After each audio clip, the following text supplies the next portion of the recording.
Em,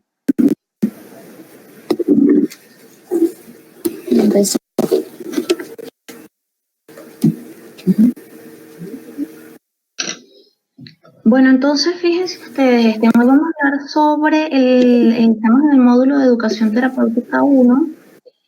Creo que ya los que no me conocen, bueno, yo soy la doctora Laura Díaz, soy médico endocrinólogo venezolana, actualmente viviendo en Chile, y me desempeño como endocrinóloga en el Hospital San Juan de Dios en la ciudad de Curicó, eso es en la región del Maule, acá en Chile.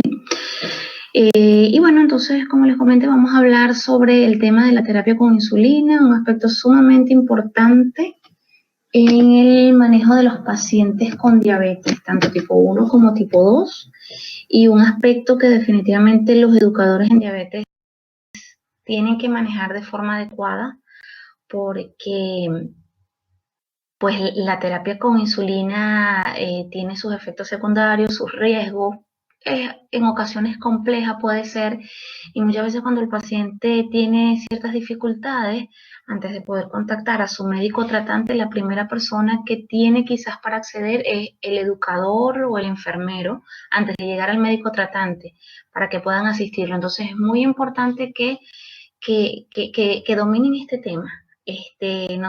Conocer los efectos secundarios, conocer bien cuáles son todas las insulinas que tenemos disponibles en el mercado, las diferentes acciones de cada uno, conocer la parte farmacológica, los aspectos importantes de la farmacología de las insulinas que los pacientes usan. Vamos a ver, la lámina la paso aquí abajo. Bueno, básicamente los aspectos que vamos a tratar en esta presentación de hoy, identificar los diferentes orígenes y tipos de insulina, qué factores influyen en la absorción, los beneficios de usar insulina, cuándo insulinizar, los diferentes regímenes o modelos de insulinización que podemos utilizar, cómo ajustamos la dosis, la importancia de intensificar el esquema de insulina. El uso de insulina en situaciones particulares de la vida diaria del paciente, los efectos secundarios al uso de la insulina, ajustes de insulina en casos especiales, sobre todo en la parte de hospitalización, y cuáles son las barreras que tenemos a la hora de insulinizar a los pacientes.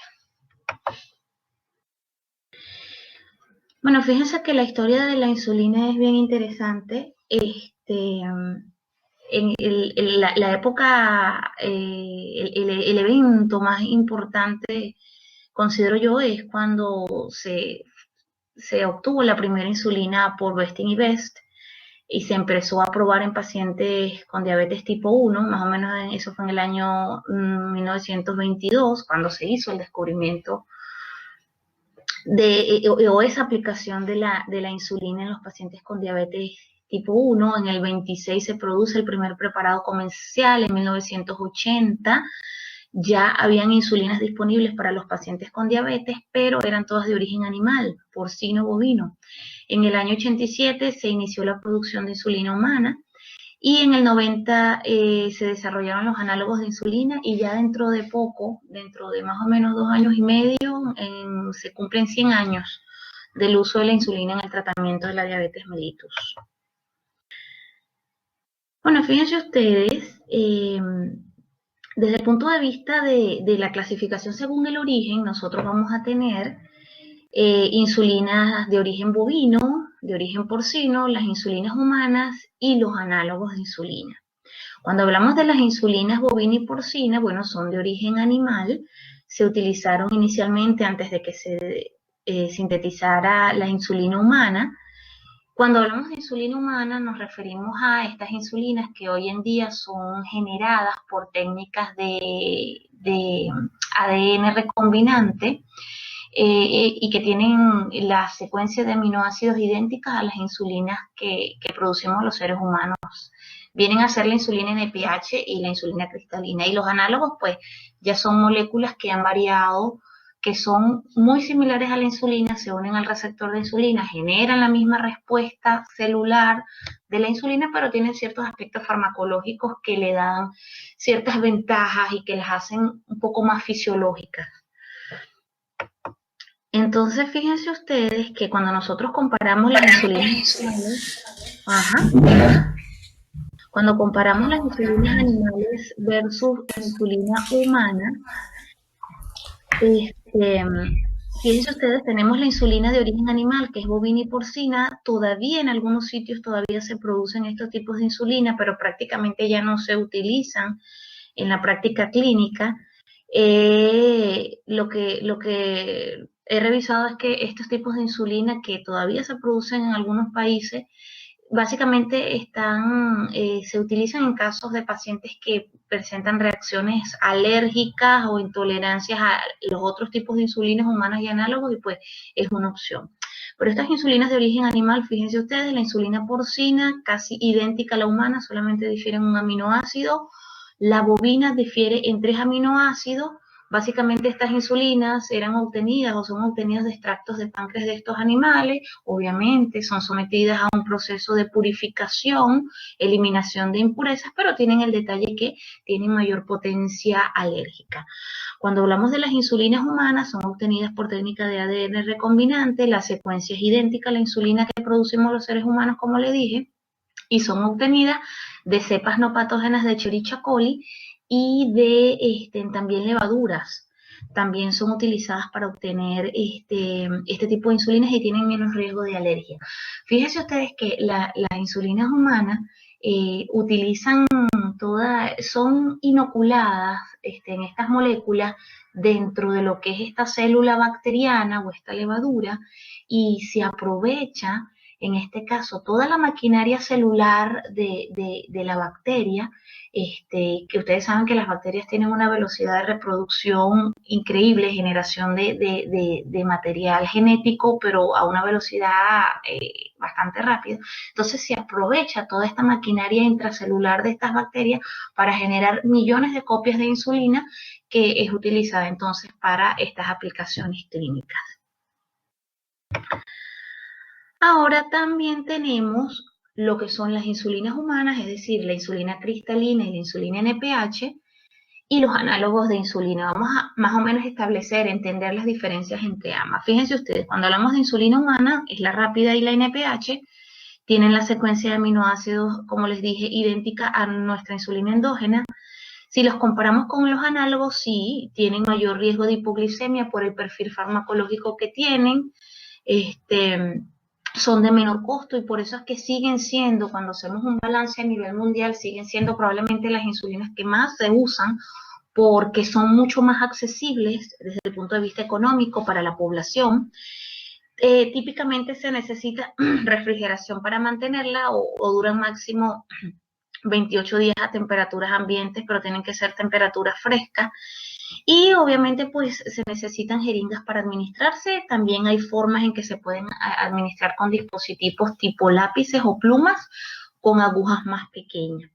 Cuando hablamos de los análogos de insulina, ¿quiénes son? Son la insulina Aspart, conocida como Novorapid, la Lispro, que es la Humalog, la glulicina, que es la Pidra, Detemir, que es Levemir, Glargina, que es la Antugituyeo, y aquí me faltó la de Gludec, que es la Tresiba. Ellas difieren en secuencia de algunos aminoácidos, o se han agregado nuevos aminoácidos, o se han agregado lípidos a la cadena. Eso lo vamos a ver dentro de poco. Comparado con las insulinas humanas, están asociadas a menor riesgo de hipoglicemia, tienen mayor costo. Quizás este es el aspecto que básicamente puede limitar el uso de análogos de insulina en algunos países. En algunas poblaciones pueden mantenerse a temperatura ambiente fácilmente y pueden administrarse en formas de jeringa o dispositivos en formas de lapicero.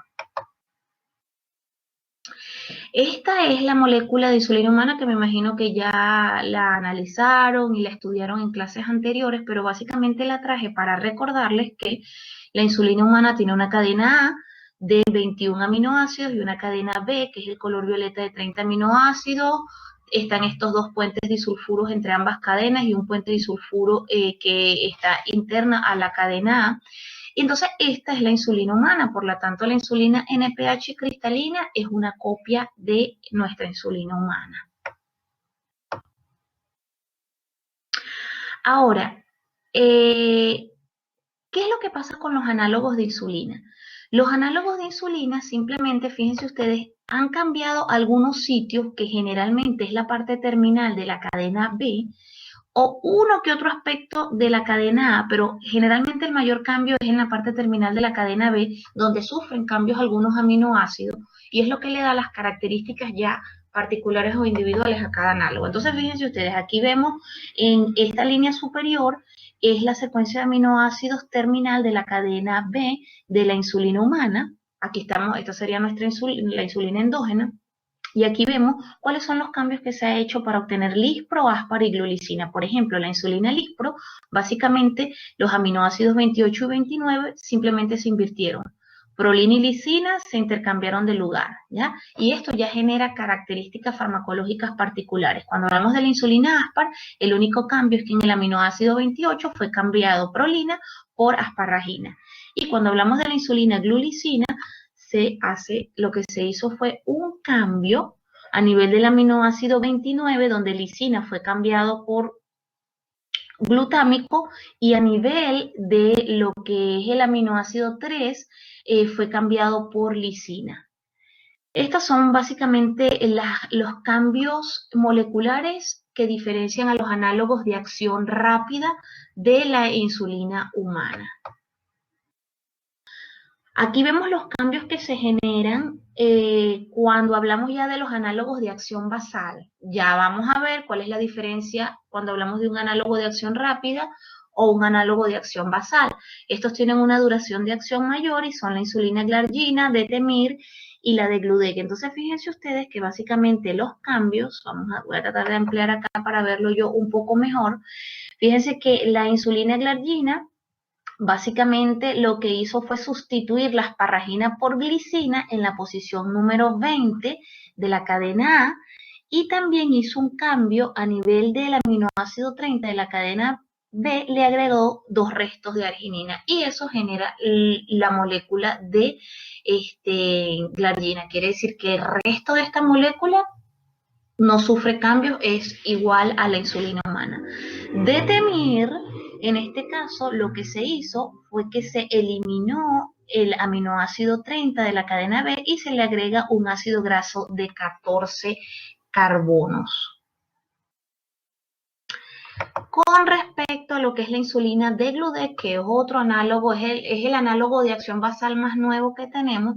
Básicamente, el cambio que se hizo fue que se eliminó también el aminoácido número 30, como ocurre en la insulina de Detemir, pero en esta ocasión, en vez de agregar un ácido graso de 14 carbonos, lo que se hizo fue agregar el aminoácido ácido glutámico, que es como la unión entre el aminoácido 29, y a este se le unió el ácido hexadecanedioico, y esto le confiere pues las características farmacológicas típicas que tiene como análogo de acción basal.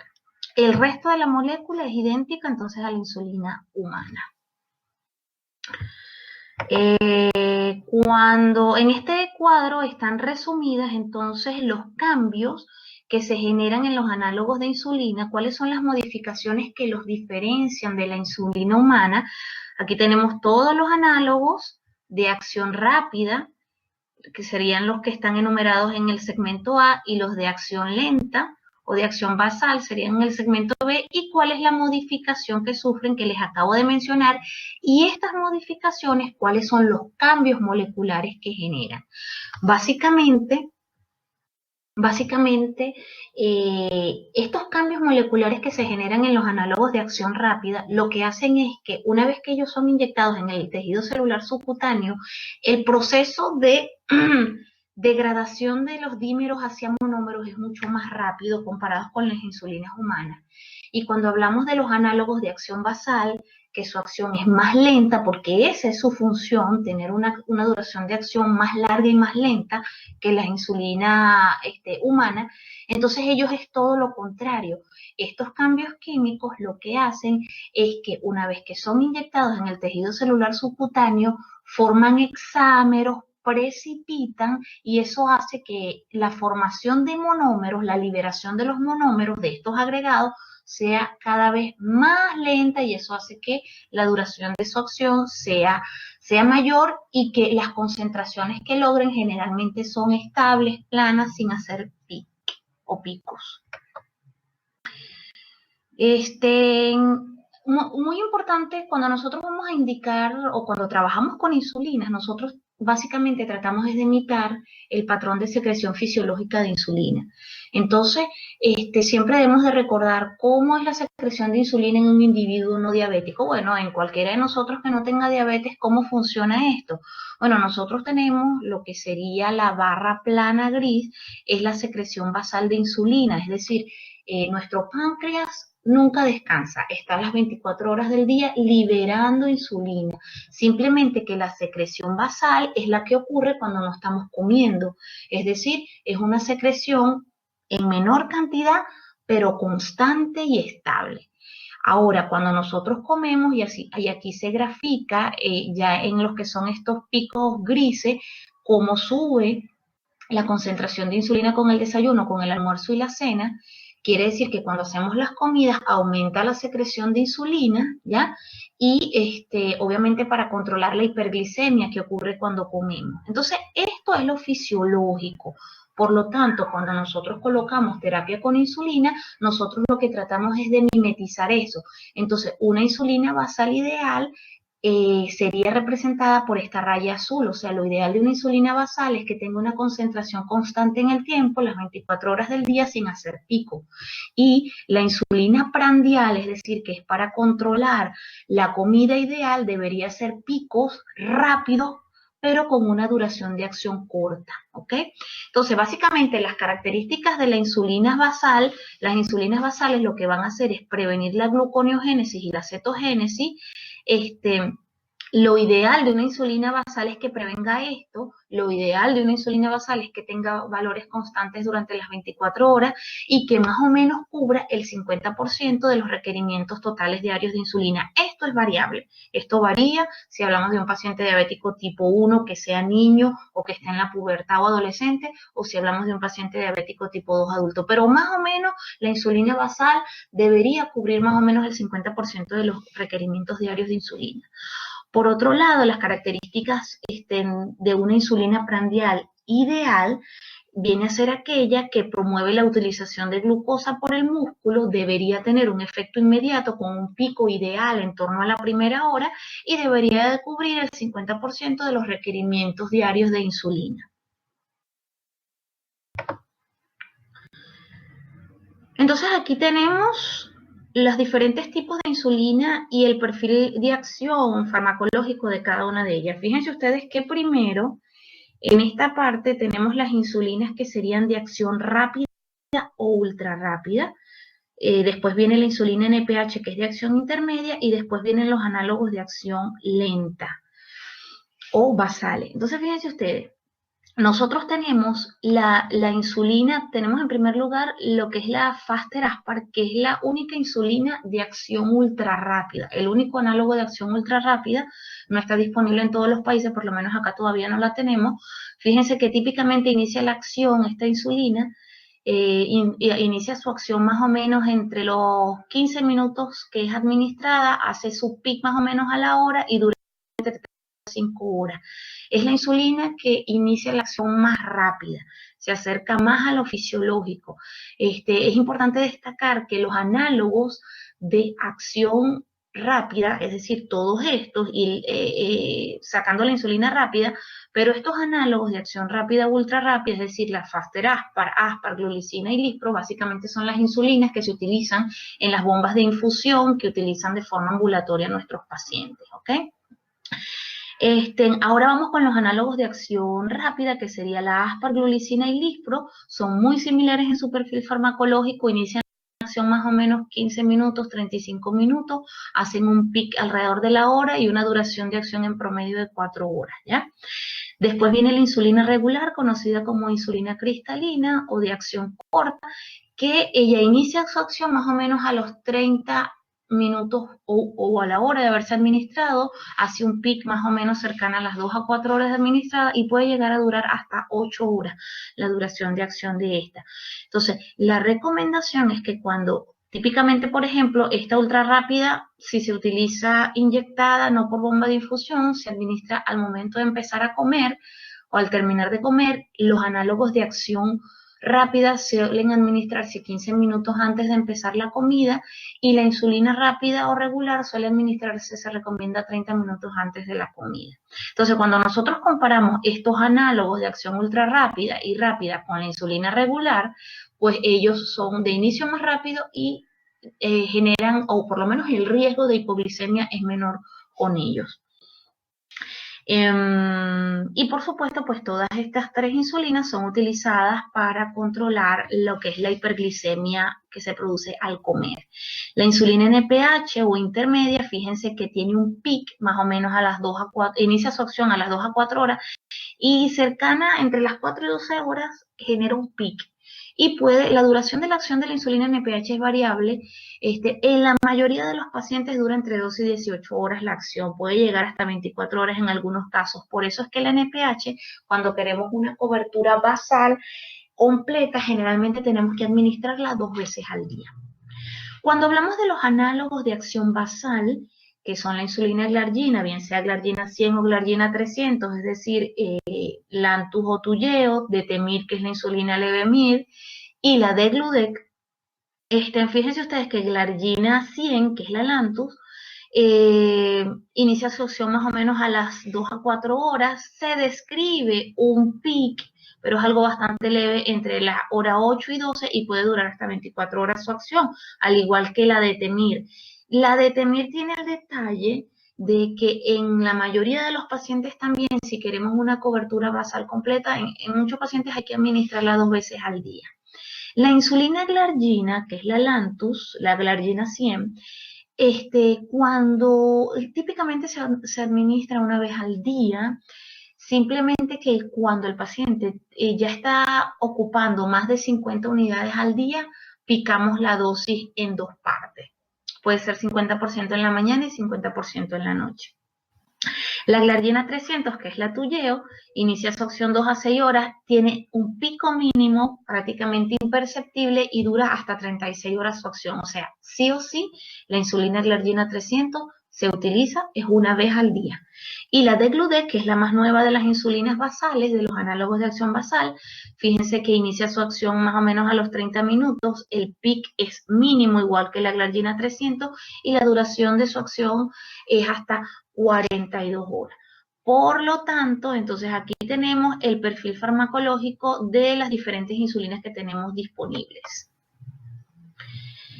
Entonces, tenemos que las insulinas de acción prandial o que son utilizadas para las comidas sería la insulina regular, que es la cristalina, los análogos de acción rápida y análogos de acción ultra rápida. Aquí les traje más o menos para que refrescarle y recordar las insulinas de acción prandial que tenemos en el mercado. Recuérdense entonces que tenemos la cristalina, tenemos entonces estos nombres farmacológicos como es la Humalog, que es la Lispro, la glulicina, que es la Pidra, y la Novorapid, que es la Aspart. Vienen en presentación de viales o también en presentaciones de lápices. Y las insulinas de acción basal, que ya no son utilizadas, ya su acción no es para cubrir las comidas, sino los otros elementos a cubrir durante las 24 horas, sería la intermedia, que es NPH, y los análogos de acción prolongada. Y también es importante mencionar, esto es un aspecto muy importante, que es que recuerden que la insulina NPH nosotros también la utilizamos para cubrir el requerimiento basal de insulina, pero hay que tener algo muy importante, que es el PIC. Aquí se está comparando, por ejemplo, la insulina glargina con la insulina NPH, glargina en color amarillo, NPH en color naranja. ¿Y qué es lo que me interesa que capten de esta lámina? Que esta imagen en color amarillo, la gráfica en amarillo que representa la glargina, lo podemos trasladar a una Detemir, a una glargina 300 o a una Degludec, en el sentido de que tienen un patrón más o menos plano en comparación con la insulina NPH. La insulina NPH, fíjense ustedes que cuando se administra más o menos a las 4 horas hace un pic, y esto tiene una repercusión clínica bastante importante, porque más o menos a las 4 horas de haber sido administrada, este pic puede generar hipoglicemia en algunos pacientes. Entonces, aquí lo importante es que en los usuarios de insulina NPH siempre hay que interrogar y tener en cuenta que interrogar y estar pendiente si el paciente está haciendo síntomas de hipoglicemia o hipoglicemia más o menos en este tiempo de 4 horas de haberse administrado. Si esta es una administración en la mañana, tipo 8 de la mañana, hay que verificar que más o menos cercano a las 11 y tanto, 12 del mediodía, el paciente no haga hipoglicemia. Pero si esta administración fue, por ejemplo, a las 8 o 9 de la noche, hay que verificar que cercano a las 12, 1, 2 de la madrugada, el paciente no está haciendo hipoglicemia. Entonces, muy importante a tener en cuenta cuando utilizamos insulina NPH como basal. Y esta es la ventaja, entonces, que tienen los análogos de acción basal. Una de las ventajas sobre la insulina NPH, que entonces, al no tener PIC, estamos evitando esta hipoglicemia que puede ocurrir en relación al pico, y por supuesto la duración de la acción más allá de típicamente que suele ser de 24 horas con los análogos basales. Aquí están esquematizadas todas las insulinas, no me voy a detener, pero ustedes con más detalle pueden ver, aquí están detallados más o menos en qué momento ocurren los pics y cómo las insulinas basales típicamente tienen un patrón bastante estable, lineal de concentración. Y bueno, aquí tenemos una imagen de las insulinas basales que tenemos disponibles en el mercado. Tenemos, por ejemplo, aquí la NPH que puede venir en vial o también se puede en cartuchos que se pueden utilizar con lápices. La Lantus viene también en vial y en lápiz y el resto, la Levemir, que es la de Temir, en algunos países se puede vender en vial y en lápices. Y bueno, el resto de los análogos viene en forma de lápices o pen. Importante mencionar que también nosotros tenemos mezclas de insulina. Fíjense ustedes, aquí tenemos las mezclas. Por ejemplo, la insulina 70-30 es una mezcla de insulina NPH con insulina cristalina, 70% de insulina NPH, 30% de insulina rápida o cristalina, que viene en esta presentación de cartuchos o viales, pero también tenemos las mezclas de los análogos. Por ejemplo, esta es la mezcla de la insulina Lispro, que puede ser 75-25%, es decir, 75% de la forma basal y 25% de la forma rápida, o 50 y 50. Y esta es la mezcla 70-30 de la insulina de Novo Nordisk, que es 70% de acción basal, 30% de acción rápida. Y básicamente esta forma basal se logra al administrar protamina a estas insulinas de acción rápida o ultra rápida. El tema, las ventajas de estas premezclas es que dan facilidades al paciente porque las puede administrar cómodamente 2 veces al día, pero tienen sus indicaciones, no es en todos los pacientes que podemos utilizar las premezclas. Nosotros tenemos los diferentes sitios de inyección de insulina y la velocidad de absorción. Esto es un aspecto bastante importante a tomar en cuenta. Recuérdense que típicamente los sitios donde los pacientes recomendamos la inyección es a nivel de abdomen, en los aspectos laterales de los brazos, puede ser también en los muslos y en los glúteos, pero estos sitios tienen diferentes velocidades de absorción. Donde más rápido se absorbe la insulina es a nivel del abdomen, seguido del aspecto lateral de los brazos, más o menos en 30 minutos, absorción más lenta a nivel de lo que son los muslos, y en los glúteos también bastante similar a la absorción en glúteos y muslos. El tema es que la absorción en los muslos hay que tener bastante cuidado si el paciente está haciendo o no actividad física, porque si administramos insulina en los muslos y el paciente se va a someter a importante actividad física, la velocidad de absorción entonces va a ser mucho más rápida porque el músculo pues aumenta su actividad metabólica, el flujo sanguíneo, y se va a absorber más rápido. Pero en un paciente que tiene una actividad de rutina que no es ejercicio, pues más o menos estas son las velocidades de absorción. Mucho más rápido y estable cuando es a nivel de lo que es el abdomen. Entonces, ¿qué factores pueden afectar la absorción de insulina? Bueno, existen varios factores que tenemos que tener en cuenta, y entre ellos tenemos la edad del paciente. Generalmente los niños absorben mucho más rápido la insulina en edades menores. La masa grasa, pacientes más delgados que tienen menos tejido adiposo también tienen una absorción mucho más rápida de insulina. La dosis de insulina influye, y esto básicamente lo vemos con el uso de lo que es la insulina NPH y la insulina cristalina, en donde está demostrado que mientras la dosis es mayor, la absorción es más lenta y la duración de la acción es mayor. Estos cambios en base a la dosis de insulina en la velocidad de absorción típicamente no se ven con los análogos. Ellos sí tienen una absorción mucho más estable independientemente de la dosis, y eso viene a ser otra ventaja que nos da el usar análogos en vez de insulinas humanas. El sitio de inyección, más o menos lo que les estaba comentando, es mucho más rápido en el abdomen, por ejemplo, cuando los comparamos con los otros sitios donde el paciente puede inyectarse la insulina. La vía subcutánea versus la vía intramuscular a nivel subcutáneo, la insulina se absorbe de una manera más estable. Intramuscular, si está asociada a actividad física, la absorción puede ser más rápida y generar hipoglicemia cuando no se inyecta. A veces por error los pacientes pueden inyectarse insulina muy profundo, ser muy delgados, y entonces se la inyectan a nivel intramuscular y eso les puede generar hipoglicemia porque la absorción fue más rápida. El ejercicio es otro elemento muy frecuente y hay que estar pendiente, que afecta la absorción de insulina aumentándola. Es decir, el ejercicio hace que la insulina se absorba mucho más rápida y por lo tanto hay que tener cuidado de ajustar dosis para que durante el ejercicio no se provoque hipoglicemia. El masaje local también genera calor, y si hacemos masaje local donde se administró la insulina, esa insulina se va a absorber mucho más rápido. Otros aspectos importantes a tomar en cuenta que afectan la absorción es la lipohipertrofia. Recuérdense que ese es un efecto secundario al uso de insulina, y que cuando hay lipohipertrofia, cuando el paciente se inyecta insulina en ese sitio donde está la lipohipertrofia, la absorción de insulina va a ser más lenta. Otro aspecto es la concentración de insulina y tipo de formulación. Bueno, eso más o menos lo mencioné anteriormente. La temperatura ambiental y corporal, cuando hay calor, cuando el cuerpo está caliente por temperaturas externas o por fiebre, la absorción de insulina puede ser más rápida. La velocidad de absorción de los análogos de insulina es menos afectada por los factores mencionados, y eso lo mencioné. Y cuando se utilizan inyectores JET, que eso no está disponible en todos los países, es mucho más rápida la absorción que si se utilizan agujas. ¿Cuáles son los beneficios de utilizar la terapia con insulina en nuestros pacientes con diabetes? Recuérdense que si quieren hacer preguntas, por favor, interrumpan, porque, bueno, la idea es ir aclarando dudas en la medida que ustedes vayan viendo las láminas. Si no, bueno, también pueden dejarlo para más adelante y tomar sus notitas.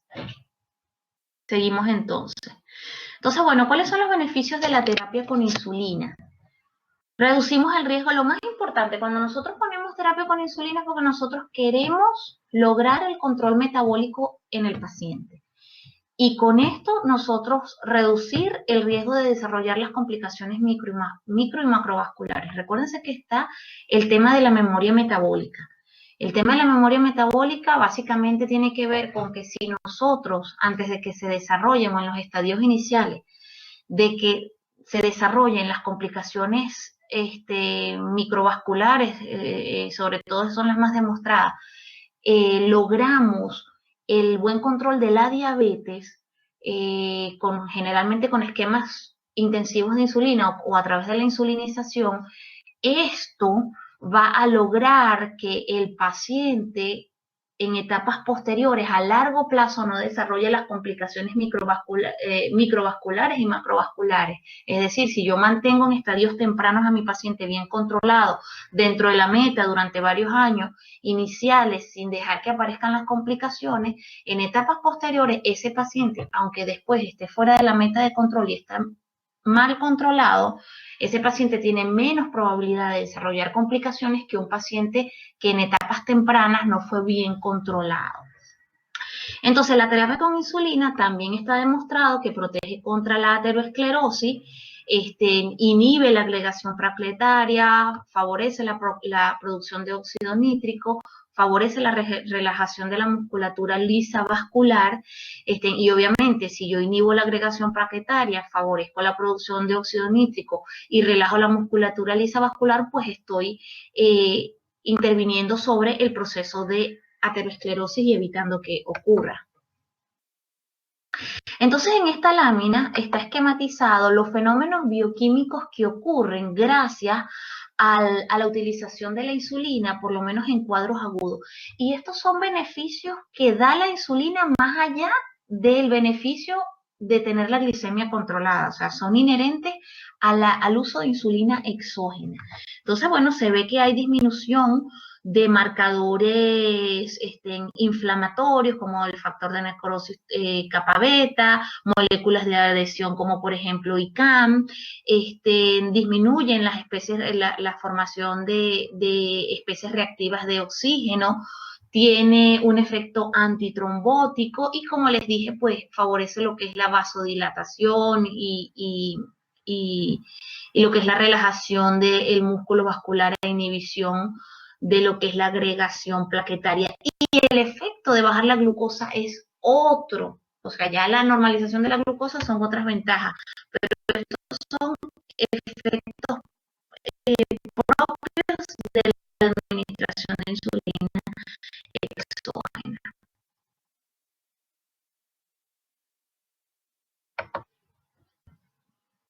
Ok, entonces, y bueno, finalmente, al utilizar la insulina y lograr reducción de la hemoglobina glicosilada, vamos a ver diferentes efectos. Fíjense ustedes que Laura, solo...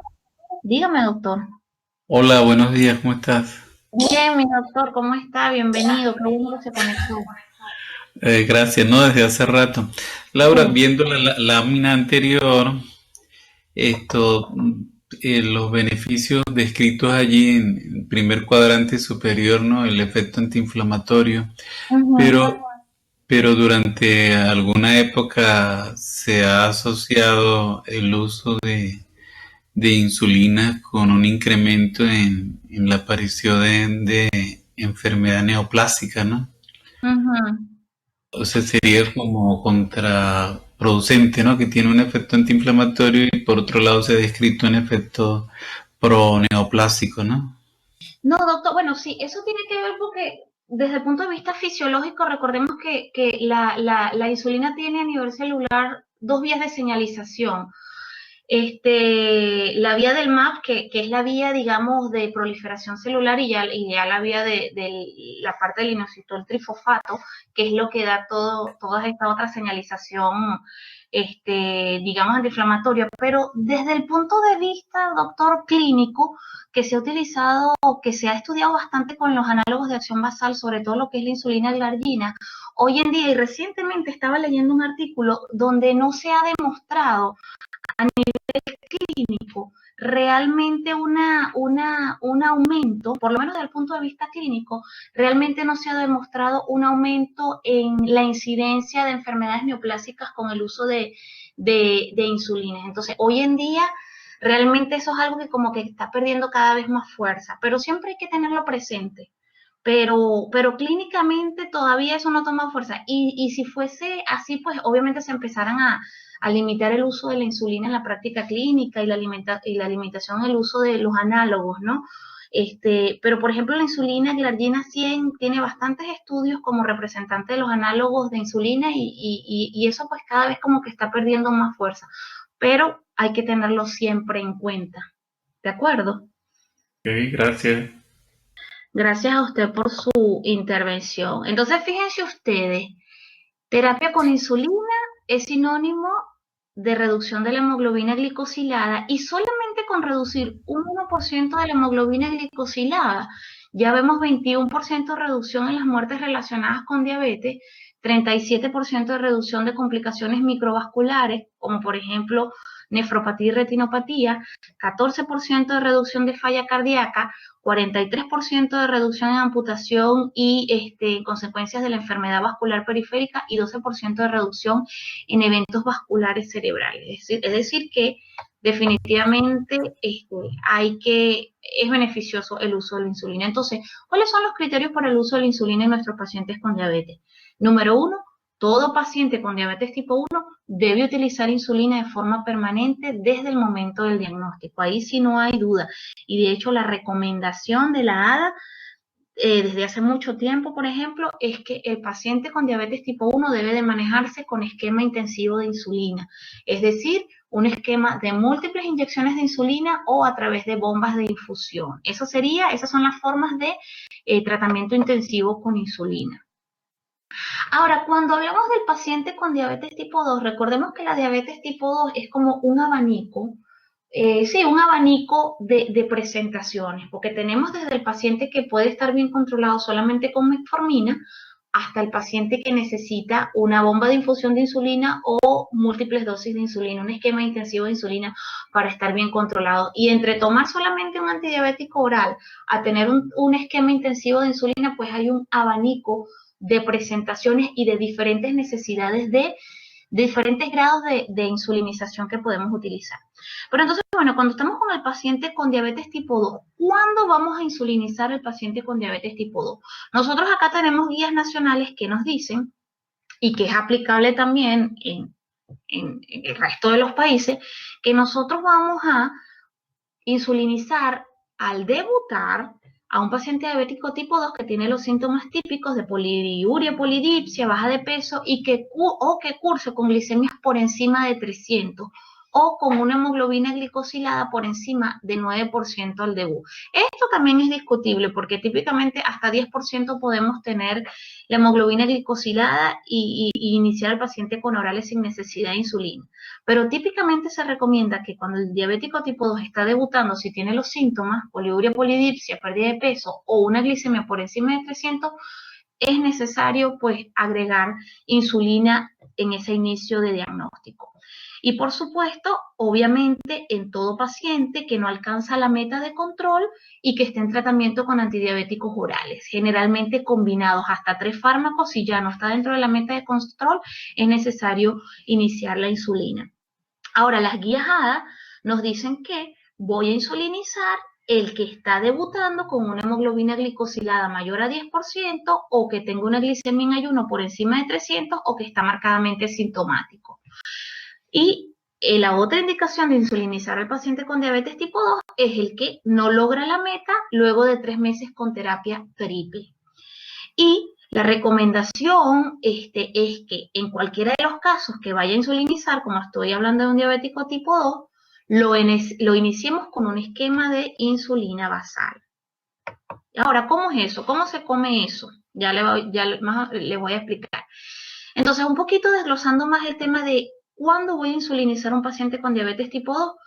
Otra de las indicaciones son las pacientes con diabetes tipo 2 que se embarazan, que vienen siendo bien controladas con antidiabéticos orales, pero están en embarazo.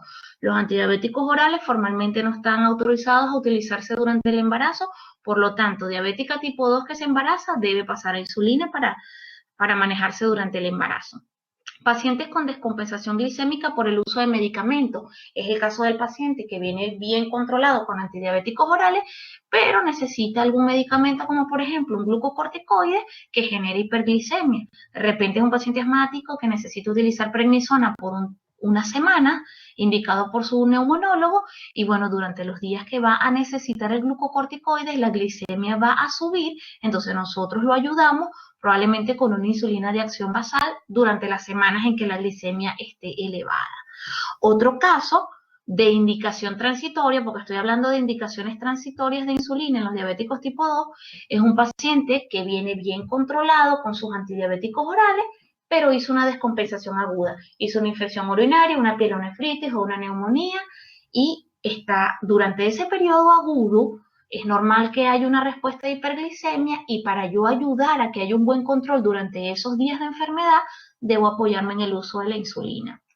Otra indicación transitoria, descompensaciones hiperglicémicas severas como cetoacidosis o síndrome hiperosmolar hiperglicémico no cetósico. Ahora, hay que ver, cuando esta descompensación severa en un diabético tipo 2 ocurre al momento del diagnóstico, yo puedo utilizar de forma transitoria la insulina durante quizás los primeros 3 meses o 2 meses hasta que el paciente se compense y después lo dejo con antidiabéticos orales. Estoy hablando de un paciente que hace estas descompensaciones agudas debutando. Pero si yo tengo un paciente con diabetes tipo 2 que ya tiene tiempo controlado con los antidiabéticos orales y me hace una de estas descompensaciones agudas, hay que ver porque esa indicación podría ser transitoria, pero en otros casos permanente. ¿Ok? Ahora, ¿cuál es el paciente con diabetes tipo 2 que necesita ya de forma permanente la insulina? Bueno, obviamente el paciente que está utilizando, que tiene hiperglicemia sostenida, a pesar del tratamiento oral combinado a máximas dosis, después de esos 3 meses de estar con 2 o 3 fármacos. Pacientes que no llegan a las metas de control metabólico, es decir, de glicemia por debajo de 7% en un lapso de 3 meses, a pesar de utilizarlos combinados a máxima dosis, es prácticamente similar al anterior. El paciente con diabetes tipo 2 que tiene pérdida de peso no explicada por la dieta ni por otras causas. Eso puede ser un síntoma sutil de que la deficiencia de insulina ya es significativa y que necesitamos iniciar insulina en ese paciente. O el paciente que tiene tendencia a la cetosis o a la cetonuria, que también es una expresión de que está habiendo deficiencia de insulina, o cuando los antidiabéticos orales están contraindicados, por ejemplo, en pacientes con enfermedad renal crónica que no tienen acceso a antidiabéticos tipo linagliptina, por ejemplo, que se puede utilizar con enfermedad renal crónica avanzada, o por ejemplo pacientes con enfermedad hepática crónica ya avanzada en quienes también puede estar contraindicado el uso de antidiabéticos orales, entonces ya necesitan utilizar de forma permanente la insulina. Ok, entonces, ¿cuáles son los diferentes regímenes de insulinización que tenemos? Bueno, por ejemplo, en los pacientes con diabetes tipo 1, nosotros tenemos diferentes regímenes y el régimen lo voy a adaptar al paciente. La condición ideal en una diabetes tipo 1 sería que todos los pacientes tuvieran, por ejemplo, una bomba de infusión de insulina, porque eso es lo que más se acerca a lo fisiológico. Pero por temas costos, por temas de entrenamiento, pues eso no es accesible a todos los pacientes. El costo puede ser una limitante, pero otras veces quizás no es el costo, sino el nivel cognitivo, académico de aprendizaje del paciente que no se va a adaptar a este tipo de tratamiento. O después de esto, el otro tratamiento ideal, y es el que más utilizamos, es el esquema de múltiples inyecciones de insulina, donde se va a utilizar una insulina basal más insulinas de acción prandial con las comidas principales, que esto también es lo que ha demostrado también mayor beneficio metabólico, pero muchas veces nuestros pacientes, o en algunos casos nuestros pacientes con diabetes tipo 1 no se adapta a esto y le tenemos que poner entonces quizás una premezcla o otros esquemas de insulina. Entonces, fíjense ustedes, nosotros podemos ir desde regímenes menos intensivos hasta regímenes, por ejemplo, donde tenemos ajuste de la dosis de insulina de acuerdo a la glicemia y las comidas. Es el caso de los pacientes que la dosis de insulina va a depender de la cantidad de carbohidratos que coman y de cómo tengan la glicemia antes de comer, es decir, es cuando utilizamos el método de conteo de carbohidratos para la corrección de la glicemia antes de las comidas. Es una de las formas con las que se logra mejor control metabólico en este grupo de pacientes, pero también tenemos regímenes de dosis fijas de insulina, que ya lo vamos a ver. Son pacientes en quienes no aprenden a contar carbohidratos, se les hace quizás un poco difícil, y entonces, en vez de colocarse la insulina de acción prandial de acuerdo al conteo de carbohidratos, le tenemos que poner una dosis fija de insulina con las comidas, más o menos calculando de acuerdo a lo que comen. O bueno, el tema de las bombas de infusión de insulina. En los pacientes con diabetes tipo 1, más o menos las dosis de insulina pueden ir de 0,5 a 1 unidad al día. Eso lo pico, otra mitad la vamos a distribuir con las comidas. Ahora, esto puede cambiar y ellos pueden llegar a tener requerimientos mayores, lo vemos cuando están en la etapa de la pubertad y adolescencia, o cuando las pacientes con diabetes tipo 1 están embarazadas, los requerimientos de insulina aumentan por este tema de la resistencia a la insulina que producen las hormonas placentarias. Hay pacientes que necesitan ocupar dosis más bajas de insulina, de 0,2, 0,3, 0,4, bastante baja, sobre todo en los pacientes que están en el periodo de luna de miel. Ustedes se recordarán este periodo que suele ocurrir durante el primer año de diagnóstico, que el paciente todavía tiene una reserva de células beta y necesita ocupar menos cantidad de insulina porque todavía ese páncreas está produciendo algo. Entonces, miren, aquí les puse varios ejemplos de regímenes en pacientes con diabetes tipo 1. Por ejemplo, aquí tenemos a la paciente Flora Ramírez, por ejemplo. Flora Ramírez utiliza una insulina basal, que es la glargina 100, que es la Lantus, y una insulina de acción prandial, que es la glulicina o apidra. Entonces, fíjense ustedes, ella utiliza fija 34 unidades de Lantus una vez al día, y la glulicina se la coloca según glicemia y conteo de carbohidratos. Esto es un esquema intensivo para esta paciente y ella con este esquema anda bien controlada. Pero yo puedo tener la otra paciente que es María Mendoza, que ella más bien utiliza un esquema fijo. ¿Cómo es eso? Bueno, ella utiliza una insulina basal, que en este caso es de Gludec, que es la Tresiba, 22 unidades al día, y utiliza como insulina prandial la insulina Lispro, que es la Humalog, 6 unidades con desayuno, 6 unidades con almuerzo, 6 unidades con cena, por ejemplo. Entonces, esto es un esquema fijo. Tengo otro esquema, por ejemplo, el paciente Leonardo Carrero, que él utiliza como insulina basal la NPH y como insulina prandial la insulina Aspar. Entonces, por ejemplo, del NPH él utiliza 20 unidades en la mañana y 10 unidades en la noche. Recuérdense que en estos casos debe utilizarse 2 veces al día la NPH en los pacientes con diabetes tipo 1, perdón. Y fíjense ustedes, él utiliza la Aspar, que es la Novorapid, 6 unidades con el desayuno, 6 unidades con el almuerzo, pero 4 unidades con la cena. ¿Por qué? Bueno, porque según la actividad que este paciente tiene y los requerimientos de insulina, pues él necesita ocupar menos insulina rápida en las horas de la noche. Entonces aquí tenemos diferentes ejemplos de regímenes en pacientes con diabetes tipo 1 y puedo tener un cuarto paciente que de repente pues no se adapta a ninguno de estos esquemas y que vive muy lejos, en un campo muy lejano, por ejemplo, donde no hay acceso a estas insulinas y lo único que tienen disponible es una premezcla. Entonces, bueno, utiliza una premezcla 2 o 3 veces al día. Entonces, todo eso es posible en el manejo de un paciente con diabetes tipo 1. Simplemente que el esquema estén los regímenes de insulina ideal y pues los regímenes de insulina que yo puedo ocupar según el tipo de paciente.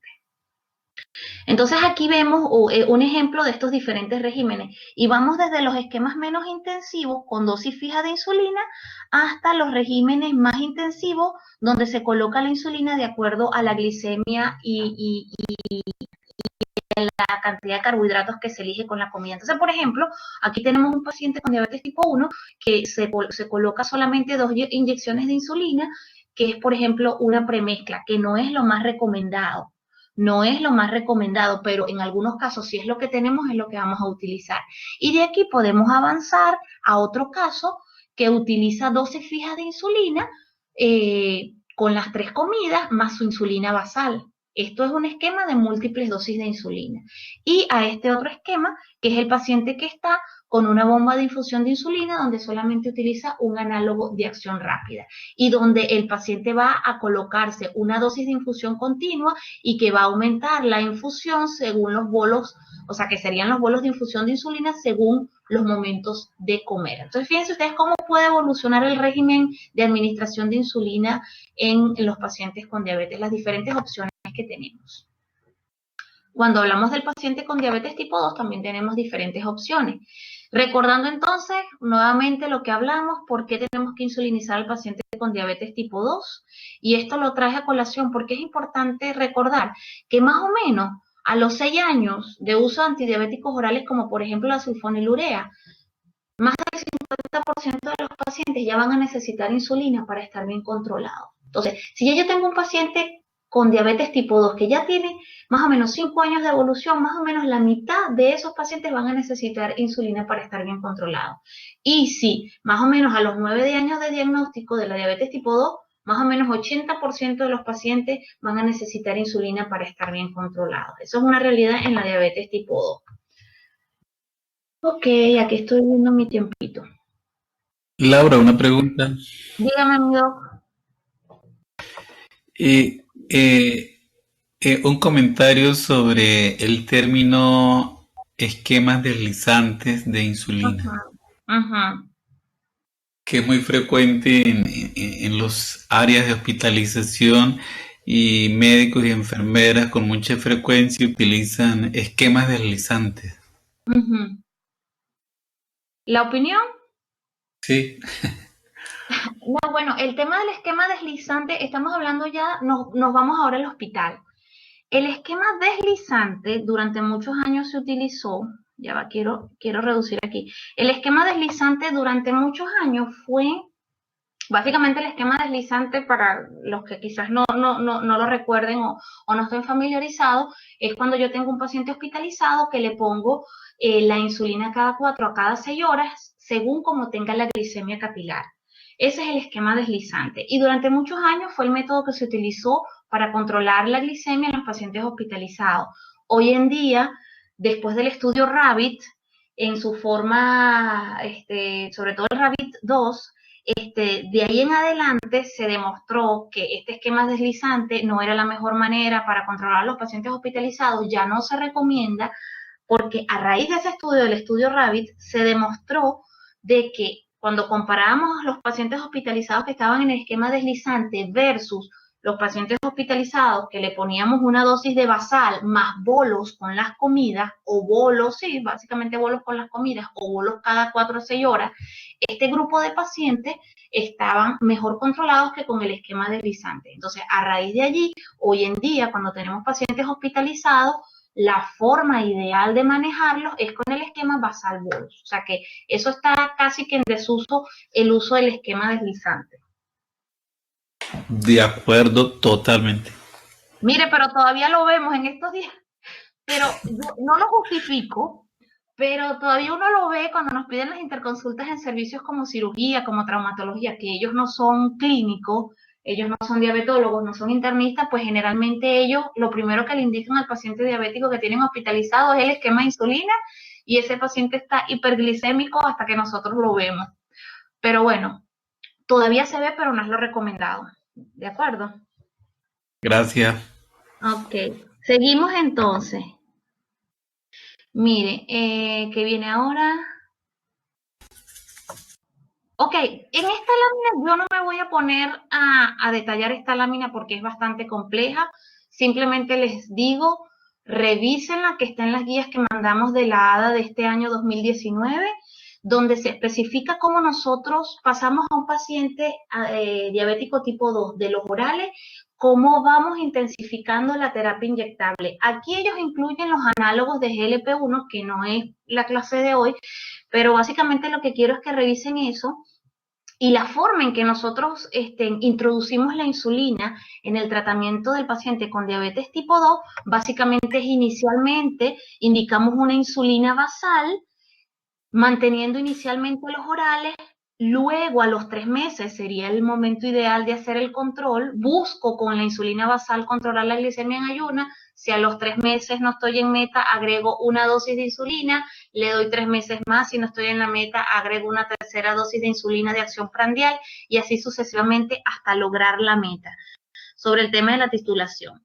Pero eso lo voy a detallar más adelante en otras láminas. Esta lámina la traigo a colación porque es el de la Asociación Americana de Endocrinólogos Clínicos, donde ellos también establecen, bueno, primero inicia el paciente con una insulina basal según los criterios que hemos dicho. Cuando vamos a iniciar la insulina basal en el diabético tipo 2, ellos hablan de que la vamos a iniciar si el paciente tiene los criterios que ya dijimos, pero ellos dicen, bueno, si el paciente tiene menos del 8% de glicosilada, no está en meta, pero hay que agregarle ya la insulina porque está fuera de meta y ya he utilizado varios orales. Bueno, si lo tienes por debajo de 8 en 8, iníciale 0,1 a 0,2 unidades por kilo peso. pero si lo tienes más de 8%, inícialo un poquito más, de 0,2 a 0,3. Y aquí ellos establecen cómo yo voy a ir ajustando esta dosis de insulina basal según cómo vaya la glicemia en ayuno del paciente. Entonces les pongo un ejemplo. Una vez que ya decidí la dosis de la insulina basal, por ejemplo, le tocó 15 unidades y el paciente va a ir monitorizando la glicemia en ayuno. Entonces, por ejemplo, si el paciente dice, si está por encima de 180, agrégale 20% de la dosis. Si está, por ejemplo, entre 140 y 180, agrégale 10% de la dosis. Esto es lo que dice el Colegio de Endocrinólogos Clínicos. Y aquí ellos también establecen que una vez que esto no ha dado resultado, debo de intensificar agregando insulinas de acción prandial. Entonces tengo el Basal Plus 1, que es cuando yo agrego una sola dosis de insulina prandial. El Basal Plus 2, que es cuando yo agrego con 2 comidas la insulina prandial, y ya sería el esquema intensivo Basal Bolus, que es cuando yo agrego 3 dosis de insulina prandial. Vamos a ver esto con más detalle para entenderlo, porque los algoritmos a veces uno los ve un poquito complejo. Esta es la aproximación lógica escalonada de cómo yo voy evolucionando o intensificando la terapia de insulina en el paciente con diabetes tipo 2. Entonces, empecé con estilo de vida y metformina, no me funcionó, agrego otros antidiabéticos orales con el fin de mantener la meta. Si todavía a pesar de esto estoy por encima de la meta, que en este caso hablamos de 7% de glicosilada, pero ya nosotros sabemos que la meta es individualizada, según la edad, según las complicaciones y otros factores, entonces voy al siguiente nivel, que es indicar una insulina basal, que generalmente la indico una vez al día, pero eso va a depender del nivel de hemoglobina glicosilada. Cuando yo voy a iniciar un paciente con insulina basal, si la hemoglobina glicosilada está generalmente por debajo de 9% o de 10%, yo sé que ese paciente con una dosis de insulina basal quizás puede llegar a la meta por debajo de 9, pero cuando ya la insulina la glicemia está por encima de 9%, si voy a utilizar NPH, por ejemplo, o Detemir o Levemir, probablemente la tenga que indicar 2 veces al día para hacer una cobertura basal adecuada. No respondió solamente la insulina basal, aunque ya yo tenga la glicemia en ayuno controlada, agrego una dosis de prandial, si no funciona agrego la segunda y así la tercera. Entonces, cuando yo voy a agregar la insulina basal, voy a mantener los antidiabéticos orales. Ya sabemos en quiénes vamos a utilizar esto, en el paciente que está con orales combinados y no está todavía en meta, ¿ya? Entonces, calculo la dosis más o menos de 0,1 a 0,3 o también se recomienda, lo más fácil, inicia 10 unidades en la noche y cada 3 a 7 días vamos aumentando de 2 a 4 unidades hasta buscar la meta de glicemia en ayuno. Y aquí me quiero detener. Cuando nosotros iniciamos el tratamiento con una insulina basal, mi meta es el control de la glicemia en ayuno. Y yo voy a ir aumentando poco a poco la dosis de esa insulina basal hasta que ya yo tengo esa glicemia en ayuno entre 80 y 130 más o menos, que es la meta. Una vez que ya yo llegué a esa meta de glicemia, yo dejo al paciente con esa dosis de insulina con la que logré esa meta. Es importante hacer la observación que cuando yo tengo un paciente solamente utilizando insulina basal, la reducción de hemoglobina glicosilada va a ser de 1,5 máximo 2%. Y les pongo un ejemplo. Si yo tengo un paciente que viene con 3 antidiabéticos orales y tiene una hemoglobina glicosilada en 11% y yo le voy a iniciar una insulina basal, ya yo sé que ese paciente que viene con 11% de glicosilada, solamente con una insulina basal no va a llegar a la meta.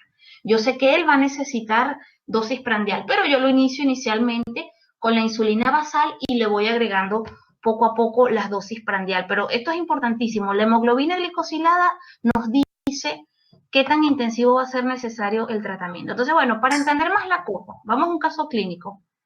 Miren, esta es una paciente, Lorena Mendoza, tiene 50, no, este es un masculino. Martínez, tiene 58 años de edad. Él tiene 8 años con diagnóstico de diabetes tipo 2. Él es chofer. Él, en esencia, no tiene complicaciones mayores, una simple nefropatía diabética incipiente, su fondo de ojo ha salido bien, sus piecitos están bien, buenos pulsos. Al examen físico, él utiliza antidiabéticos orales, está con vidagliptina y metformina a dosis de 50 con 1000 miligramos cada 12 horas. Y nos viene, después de 8 años de diagnóstico, con esta combinación de antidiabéticos orales con una glicemia en ayuno en 190 y una glicosilada en 10%. Entonces, fíjense ustedes, este paciente está con combinados orales. Tengo una glicemia en ayuno y una glicosilada fuera de meta. Lo primero que aquí yo pienso, número 1, agregar un tercer antidiabético oral me va a llevar esta glicemia y esta hemoglobina glicosilada a la meta. No, no me la va a llevar porque obviamente los antidiabéticos orales, no hay un antidiabético oral que me lleve la glicosilada de 10 a 7%. O sea, no hay antidiabético oral que me baje en 3% la glicosilada.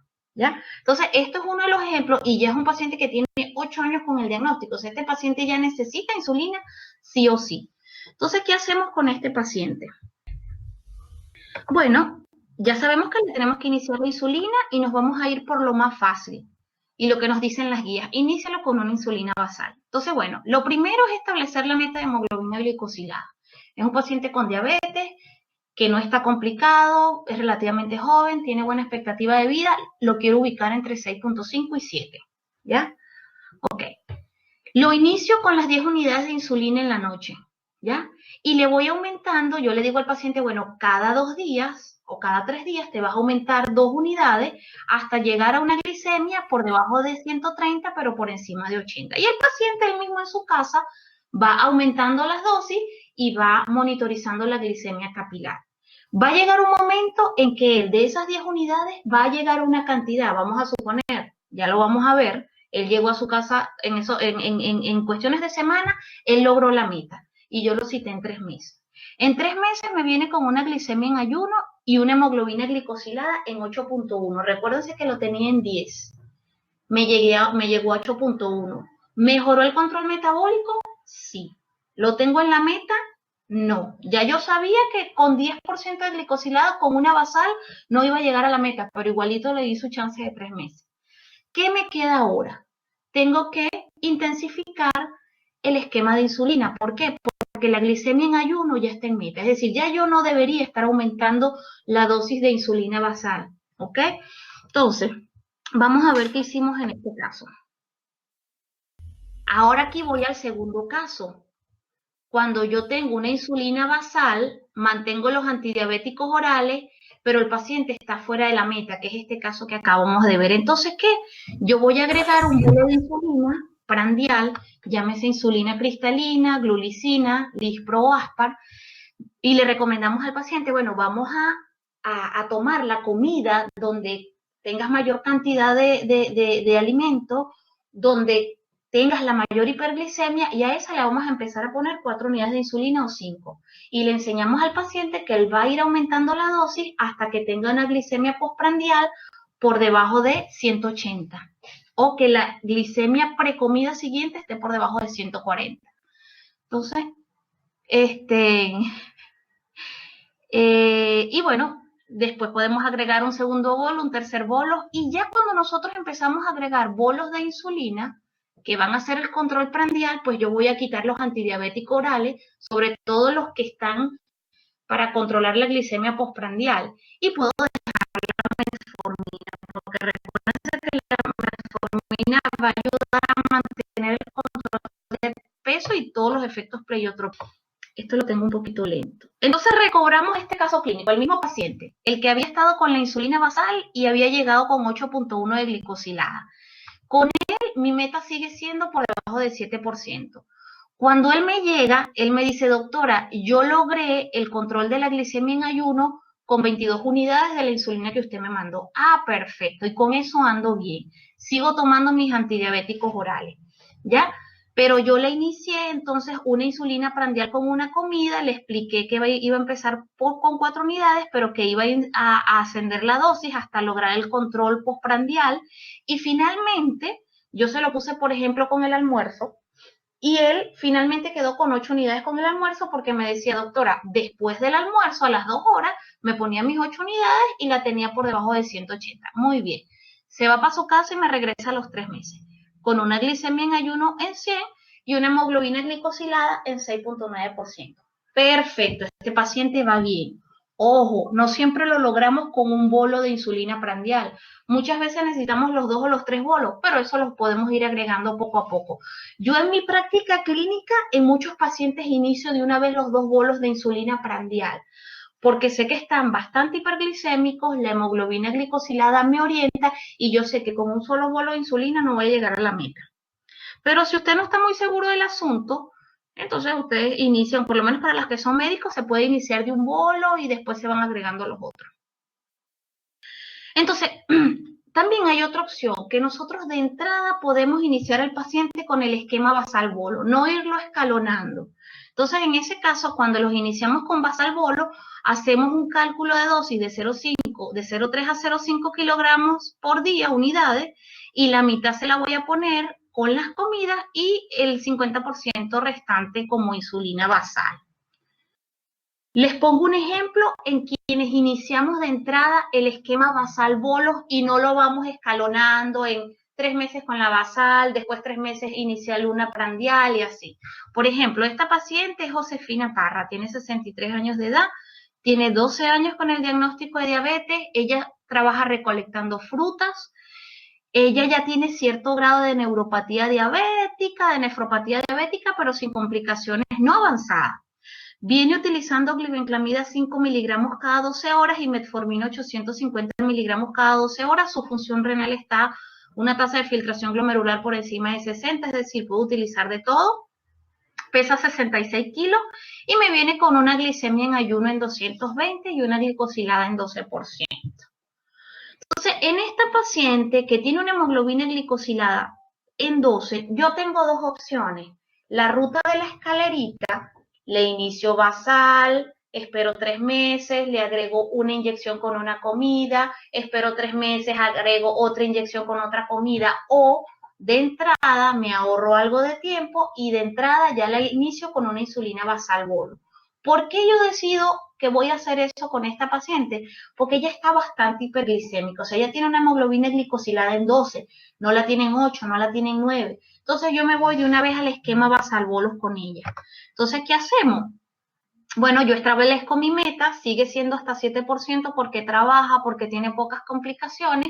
Le calculo la insulina 0,5, eso me dio 33 unidades al día, pongo 50% como basal, 50% con las comidas y me dio 18 unidades de insulina basal al día y le repartí el resto, más o menos 15 unidades con desayuno y cena, o le puedo poner con las 3 comidas. Considerando que es un paciente que es la primera vez que voy a insulinizar, generalmente le ponemos con 2 comidas porque ponerle 3 inyecciones con la comida muchas veces el paciente se lo rechaza. Doctora, 3 inyecciones al día más la basal. Entonces, bueno, pero es viable cualquiera de estas dos opciones. Yo la inicié con 8 con el desayuno y 8 con la cena, más las 18 unidades de la basal.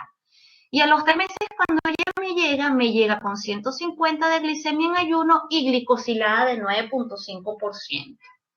¿Está dentro de la meta? No. ¿Mejoró?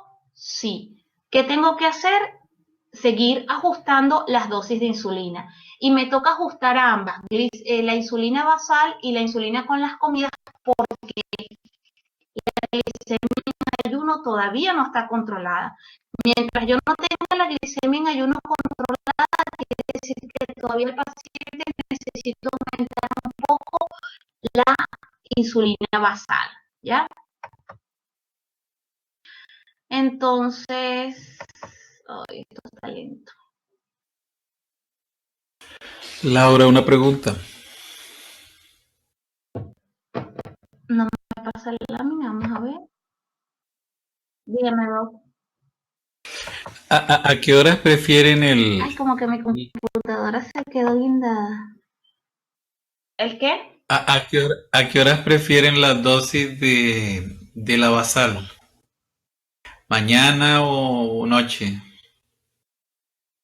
Bueno, doctor, es que, por ejemplo, si la basal que vamos a utilizar es la insulina NPH,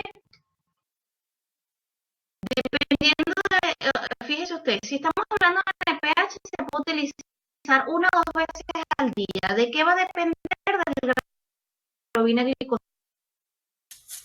Si yo tengo un paciente con una glicosilada por debajo de 9% y un NPH una vez en la noche para controlar glicemia en ayuno, pero si las por el NPH en la noche no me va a funcionar y lo tengo que iniciar entonces de entrada con una dosis en la mañana y en la noche. ¿Qué pasa con los análogos? Vamos a suponer que estamos hablando con los análogos que son constantes las 24 horas del día. Glargina 300, Glargina 100, Degludec. Con cualquiera de esas tres insulinas que son estables las 24 horas del día y que su duración de acción está 24 horas o más de 24 horas al día, se supone que independientemente de la hora en la que se dé, deberían de controlar la glicemia en ayuno. Entonces, en teoría, no debería de haber diferencia entre administrarlo en la mañana o en la noche. Ok. Miren, el esquema basal-bolo ya les mencioné. Ahora, hay otra opción que es iniciar al paciente con las premezclas. Y eso tiene sus indicaciones. ¿En quién voy a iniciar con las premezclas? Oye, en un paciente en quien utilizar dos tipos de insulina diferentes lo complica, o sea, decirle que vas a agarrar con la jeringa 8 unidades de la rápida y que después le vas a agregar 20 unidades del NPH y en la mañana es una dosis y en la noche es otra, eso complica a algunos pacientes, sobre todo a las personas mayores y que tienen quizás menor nivel educativo, personas que no saben contar o leer, se hace medio complicado eso a veces. O quienes no aceptan más de 2 inyecciones al día. Entonces, para las premezclas hay sus indicaciones. Y sobre todo que son pacientes que tienen un esquema de alimentación bastante constante, que no varían en sus horarios, que son bien predecibles en sus horarios de comida, en lo que comen y en las actividades físicas que realizan. Entonces, cuando yo decido iniciar una premezcla, básicamente puedo iniciar con una dosis nocturna calculada de 0,1 a 0,3 unidades por kilo día o puedo iniciar con dos dosis, una con el desayuno y una con la cena, según este cálculo. Y voy ajustando la dosis parecido al esquema basal-bolo, aumentando 2 a 4 unidades en la mañana y en la noche y voy monitorizando las glicemias postprandiales hasta que llegue a la meta. Obviamente, la inyección que coloco en la noche voy a ir ajustando la dosis según como tenga la glicemia en ayuno del día siguiente. Entonces, fíjense ustedes, seguimos con la paciente anterior que debutó con una glicosilada en 12% y me llegó a mejorar la glicemia. Bueno, este es el paciente, a ver, este casito que puse. No, esta fue la misma paciente que les dije que debutó con la glicosilada en 12%, pero entonces yo la inicié con una premezcla. Vamos a suponer que esta paciente la inicié fue con una premezcla porque no me aceptaba múltiples dosis de insulina o cualquier otra razón. Entonces, yo le calculo a esta paciente la premezcla a 0,5, me dio las 33 unidades, recuérdense que pesaba 66, entonces le di 2/3 con el desayuno y 1/3 con la cena. A los 3 meses la controlo y viene con un ayuno en 176 y con una glicemia prealmuerzo en 230. Están ambas descontroladas, tengo que aumentar ambas dosis de insulina, es decir, tengo que subirle dosis a estas 20 unidades y a estas 13 unidades. Me vino con una glicosilada en 9,5%. Yo en esta paciente puedo aumentar la dosis de la insulina del desayuno y de la cena e incluso puedo agregar una tercera dosis de insulina con el almuerzo. Ambas opciones son aceptables. La personalización del tratamiento quiere decir, como ustedes se han dado cuenta, tenemos diferentes regímenes y nosotros vamos a adaptar el régimen a cada paciente. Y eso va a depender, personalizar el tratamiento quiere decir que no podemos utilizar el mismo esquema de insulina para todos los pacientes por igual. Entonces, el tipo de insulina y el esquema que voy a utilizar o el régimen que voy a utilizar va a depender de la meta de hemoglobina glicosilada. Si yo la tengo, por ejemplo, más o menos cerca de 7, quizás con una sola insulina basal sea suficiente, pero si la tengo muy alta, quizás voy a necesitar varias dosis de insulina al día. Va a depender del riesgo de hipoglicemia, que eso viene ligado también a la edad. Obviamente el que tiene más edad y el que hace más riesgo de hipoglicemia tengo que ser más conservador con las dosis de insulina, por ejemplo, y también va a depender mucho de la capacidad funcional del paciente. Si es un paciente que no ve, si es un paciente anciano que le cuesta inyectarse, entonces yo quisiera tenerla con 3 inyecciones de insulina para que estuviera bien controlado, pero quizás el paciente me acepta es una sola inyección de insulina. Y les pongo un caso. Yo tengo una paciente bastante limitada que tuvo un accidente vascular encefálico, pasa todo el día sola, ella no se puede inyectar por las limitaciones funcionales que tiene y sus familiares regresan en la noche y ella necesita un esquema basal volum para estar bien controlada, pero lamentablemente su hijo, que vive solamente con su hijo, me dice, doctora, yo solamente la puedo inyectar cuando yo llego en la tarde-noche al trabajo. No hay quien le ponga insulina con las comidas. ¿Qué hago? Tengo a la paciente solamente con una insulina basal, controlándose con la dieta, no está en 7%, pero quizás está en 8.5%. Entonces, hay que personalizar el esquema de tratamiento y también según las actividades diarias. No es lo mismo un paciente que está en su casa cocinando tranquila, atendiendo al marido, a una persona que está en la calle, que hace ejercicio, que va y que viene. Entonces, todos esos son factores que tengo que tomar en cuenta a la hora de cuál es el régimen que voy a utilizar con cada paciente. Los efectos secundarios de la insulina, recuérdense que la hipoglicemia, uno de los efectos más temidos, es debido a exceso de dosificación. Las alergias son poco frecuentes, pero también están descritas. Las lipodistrofias, que puede haber lipohipertrofia, que es cuando se forman, digamos, estas bolitas de grasa en el tejido celular subcutáneo por la constante inyección de insulina en el mismo sitio, pero puede ocurrir todo lo contrario, atrofia, entonces se forma un hoyo, lipoatrofia en el sitio de donde se está constantemente inyectando. También puede haber resistencia a la insulina por la generación de anticuerpos contra la insulina exógena. Otro de los efectos secundarios del tratamiento, el edema insulínico, y aquí voy a poner el aumento de peso, que no lo coloqué aquí, pero el edema insulínico típicamente puede ocurrir después de descompensaciones agudas al uso de insulina. El aumento de peso, que puede ir más o menos en promedio, es de 2 a 5 kilogramos el aumento de peso en la mayoría de los pacientes por uso de insulina, y que bueno, la manera de contrarrestarlo es dieta, ejercicio y uso de metformina cuando la función renal lo permite. La presbicia insulínica, que generalmente ocurre dentro del primer mes cuando iniciamos el tratamiento con insulina y bajamos la glicemia, digamos, de forma brusca, muchos pacientes se quejan de que tienen trastornos visuales, no veo bien, hay que explicarle que es por esa reducción rápida en las dosis de insulina, que no es que la insulina le está haciendo daño.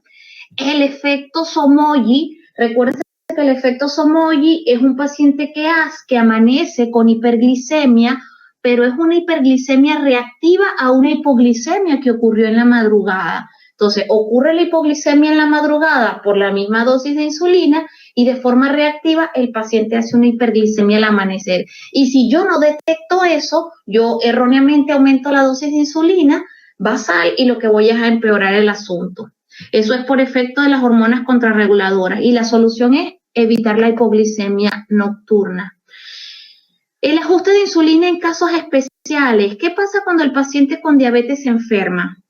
Estos cuidados especiales el día de la enfermedad es sobre todo con los diabéticos tipo 1, porque nuestros pacientes con diabetes tipo 1 cuando se enferman, lo que no queremos es que hagan una cetoacidosis que lo lleve a la urgencia. Entonces, la recomendación es que cuando el paciente está en el día de enfermedad porque tuvo una gripe, porque tuvo una virosis, lo importante es que hagan monitoreos frecuentes de la glicemia capilar, idealmente cada 4 horas.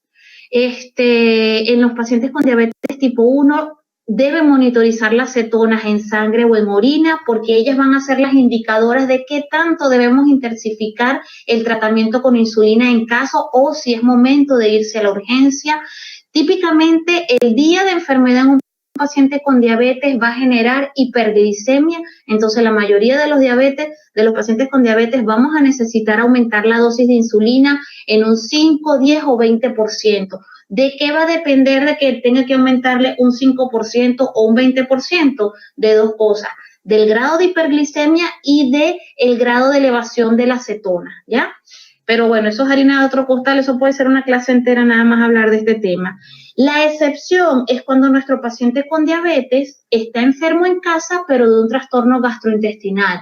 Cuando es un trastorno gastrointestinal que el paciente tiene vómitos o que tiene diarrea, que tiene un proceso gastrointestinal que afecta la absorción de los nutrientes, más bien el paciente va a tener tendencia a la hipoglicemia y no vamos a necesitar aumentar la dosis de insulina, sino más bien hacer ciertas reducciones.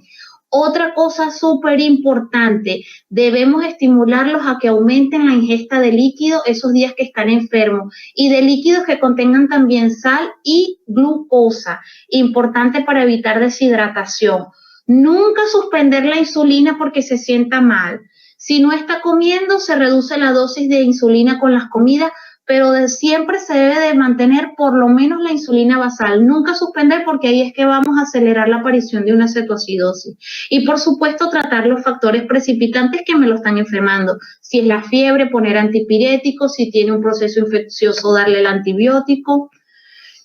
Cuando el paciente con diabetes viaja, le recomendamos que debe llevar en la cabina, es decir, no con las maletas grandes, sino con el bolso de mano, donde él se va a sentar, debe llevar un bolsito que incluya el informe médico, su glucómetro, las dosis de insulina que va a necesitar durante el viaje, un kit de glucagón en caso de hipoglicemia severa y, por supuesto, meriendas y alimentos. Eso es súper importante para evitar hipoglicemia. También hay que alentar al paciente de que, dependiendo de cuán movido sea ese viaje, puede necesitar controles más frecuentes de glicemia capilar según la actividad física. Es decir, si va a andar en un viaje donde va a caminar mucho, va a tener más gasto calórico y quizás haga hipoglicemia, entonces debe de llevar su merienda y monitorizar más frecuente la glicemia capilar para evitar hipoglicemia. O si va a comer mucho, que es muy frecuente en los viajes, andarle con cuidado, aumentar la dosis de insulina si es necesario para evitar hiperglicemias que me lo descompensen. Cuando estamos hablando de ejercicio físico, que es algo muy frecuente porque nosotros a los pacientes con diabetes les recomendamos la actividad física, es importante, la recomendación es que se tomen la glicemia capilar antes, durante y después del ejercicio. Entonces, generalmente cuando el paciente con diabetes hace ejercicio, sobre todo los pacientes con diabetes tipo 1, que son los más vulnerables, generalmente nosotros tenemos que reducir la dosis de insulina de la comida siguiente y aumentar la cantidad de carbohidratos que come en torno a las horas cercanas o posteriores a los ejercicios. Por ejemplo, según la hora en que el paciente haga ejercicio, yo voy a hacer el ajuste de la dosis de insulina. Por ejemplo, para los que hacen ejercicio en la mañana, generalmente yo voy a necesitar reducir la dosis de insulina del desayuno. Pero para los que prefieren hacer ejercicio en la tarde-noche, quizás voy a necesitar reducir la dosis de insulina de la cena o incluso la dosis de la insulina basal para evitar las hipoglicemias nocturnas. A veces no solamente reducir la dosis, sino a veces tenemos que quitar quizá alguna dosis de insulina porque reduciéndola todavía el paciente hace hipoglicemia. En este cuadrito, fíjense ustedes, lo que sugiere es cómo debe ser la ingesta de carbohidratos. ¿Cómo debe ser la ingesta de carbohidratos cuando el paciente va a hacer ejercicio? Según cómo tenga la glicemia.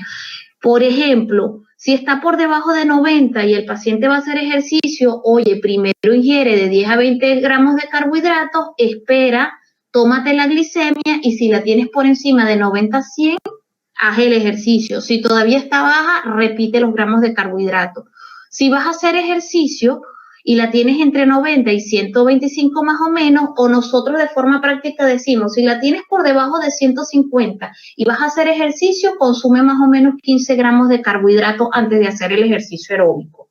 Si estás si estás por encima de 150, lo que pasa es que esta lámina dice 126 a 180, es más estricto, pero nosotros lo que le decimos al paciente es, si estás por encima de 150, pero por debajo de 250, haz tu ejercicio, no necesitas carbohidratos, pero necesitas monitorizar la glicemia, ¿ya? Si estás por encima de 150, puedes iniciar tu ejercicio aeróbico, ok, ya anaeróbico, y si estás por encima de 250 tienes que medir cetonas. Si el paciente con diabetes va a hacer ejercicio y está por encima de 250, es una indicación de hacer cetonas, y si las cetonas están positivas, no debe hacer ejercicio en ese momento porque puede desencadenarse en un cuadro de cetoacidosis. Y en este cuadro dice la cantidad de carbohidratos que se debe ingerir en el momento de hacer ejercicio, las horas posteriores y también los otros nutrientes que deben ingerir, proteínas, fluidos, ¿cuál de todos ellos son necesarios durante la actividad física? Y ya estamos terminando con las indicaciones y situaciones especiales, y en este caso serían los pacientes hospitalizados. La indicación de insulina, cuando estamos con pacientes hospitalizados no críticos, como lo mencioné cuando el doctor Contreras intervino, lo recomendado es el esquema basal-bolo. ¿Qué es eso? Calculo una dosis de basal, de acuerdo al peso, se recomienda más o menos de 0,2 a 0,3 unidades y le pongo bolos con la comida si el paciente está comiendo, ¿ya? Si el paciente no está comiendo, le pongo su insulina basal y le coloco bolos cada 4 horas o cada 6 horas para corregir la hiperglicemia. En casos puntuales podría mantenerse la medicación oral. Un paciente que no está descompensado, que quizás viene solamente a hacerse un estudio particular al hospital, pero la gran mayoría de los hospitalizados no críticos van con basal-bolo. Las premezclas no están recomendadas para el manejo de pacientes hospitalizados. En el paciente crítico se recomienda que el manejo sea con bombas de infusión de insulina. Otras situaciones especiales en el hospitalizado, cuando usamos glucocorticoides. En este caso, el paciente debemos aumentar inicialmente la insulina basal, NPH o los análogos, y si con eso no controlo, agregar entonces dosis mayores de insulinas de acción rápida, ¿ya? Los pacientes que reciben nutrición parenteral y enteral es otro de los casitos que generan hiperglicemia durante la hospitalización. En este grupo de pacientes, típicamente se necesita insulina basal e insulinas de acción prandial. En bolos, las dosis de insulina prandial. Y si el paciente está recibiendo nutrición parenteral continua, aparte de la insulina inyectada subcutánea, nosotros podemos agregar insulina al dispositivo que contiene la mezcla. Más o menos se recomienda 1 unidad por cada 10 gramos de carbohidrato. En el paciente con diabetes que va a ser sometido a cirugía, utilizamos también el esquema basal-bolo. Como el paciente va a estar en dieta absoluta o en régimen cero o en ayuno durante varias horas, lo que es importante aquí es administrar la insulina basal, pero reducir en un 25% la dosis. Seguimos haciendo controles de glicemia cada 4 o 6 horas y si la glicemia sube generalmente por encima de 140, ponemos bolos de insulina rápida para contrarrestar eso. Y obviamente, si el paciente va a estar en dieta absoluta durante varias horas, el paciente tiene que tener una solución que contenga también dextrosa. En los casos de cirugía cardíaca sí se recomienda el uso de insulina en infusión más que el basal-bolos. Y bueno, por último, las barreras que nos limitan para la insulinización del paciente. Hay un tema de resistencia psicológica a la terapia con insulina que podría explicarse en ciertos aspectos. Una de ellas es que las personas no ven la necesidad de la insulina y buscan activamente formas de controlar los niveles de azúcar en la sangre sin insulina. Entonces se aferran a los antidiabéticos orales, buscan fórmulas o medicamentos naturistas, terapias alternativas, pero esto tiene que ver muchas veces porque no tienen suficiente información sobre la diabetes, sobre las complicaciones y la historia natural de la enfermedad. Entonces, una de las maneras de nosotros ayudar a que el paciente vea con buenos ojos la terapia de insulina es describirle que la historia natural de la diabetes, por ejemplo tipo 2, viene así. Durante los primeros años te vas a controlar bien con la terapia oral, pero los años siguientes ya tu cuerpo tiene menos insulina y lo que vamos es administrarle esa insulina que no está recibiendo. Y obviamente de forma paciente explicarle las complicaciones crónicas que se pueden desarrollar si no tiene un buen control metabólico. Las personas consideran que la terapia con insulina es menos factible, lo ven como una fuente de miedo y ansiedad porque lamentablemente algunas personas asocian la insulina ya como un castigo o como la etapa final de su enfermedad. Entonces, el paciente que rechaza la insulina lo que necesita es más información y educación definitivamente. Y la necesidad de comenzar el tratamiento con insulina tiene una connotación muy negativa para ellos y lo cesan con emociones disfuncionales. Hay otro elemento que se convierte en una barrera para el tratamiento con insulina y es el miedo a la hipoglicemia. El miedo a la hipoglicemia ocurre en un paciente en quien ya habíamos indicado insulina, pero vivió el episodio de la hipoglicemia, quedó traumatizado y no quiere saber más de insulina. Entonces ahí tenemos que andarle con cautela, ¿ya? El gran problema es que el miedo a un nuevo episodio de hipoglicemia puede deteriorar el control glicémico, obviamente. Entonces disminuye el deseo del paciente de un adecuado control glicémico porque él dice, yo prefiero estar mal controlado pero no sentirme mal con la hipoglicemia. Me venía muriendo, eso me iba a matar. Obviamente la hipoglicemia reduce la voluntad de intensificar la terapia. Esto nos pasa muy frecuente cuando tenemos un paciente con insulina basal, le vamos a agregar los bolos de la comida y hace hipoglicemia. Entonces el paciente le agarra miedo al esquema intensificado y dice, no doctora, déjeme con mi sola inyección de insulina basal, yo con eso ando bien porque yo no ando haciendo hipoglicemia. Empeora la adherencia a la dieta, eso es importante. Cuando empiezan a hacer hipoglicemia, a veces rechazan la insulina, pero otras veces ellos mismos se bajan la dosis o comienzan a comer más carbohidrato por el temor a tener otro nuevo episodio de hipoglicemia, y eso lo que hace es empeorar el control metabólico. Entonces, los pacientes que han sufrido hipoglicemia tienden a apuntar a un nivel de glucosa nocturna más alta por el temor a la hipoglicemia. Comen antes de dormir, se paran en la madrugada a comer por temor a no tener una hipoglicemia en la madrugada. Entonces, finalmente la hipoglicemia es un factor de riesgo para complicaciones tardías relacionadas con la hiperglicemia. Entonces, aquí lo que hay es que estar bien de la mano con el paciente, informarlo, educarlo y tratar de verlo con, bueno, la mayor frecuencia posible cuando ocurren estos episodios de hipoglicemia. Y yo creo que ahora sí llegamos al final de nuestra clase, sí. ¿Tienen dudas, consultas? Me pasé un poco del tiempo, 20 minutos de lo estimado. ¿Alguna pregunta, algún comentario?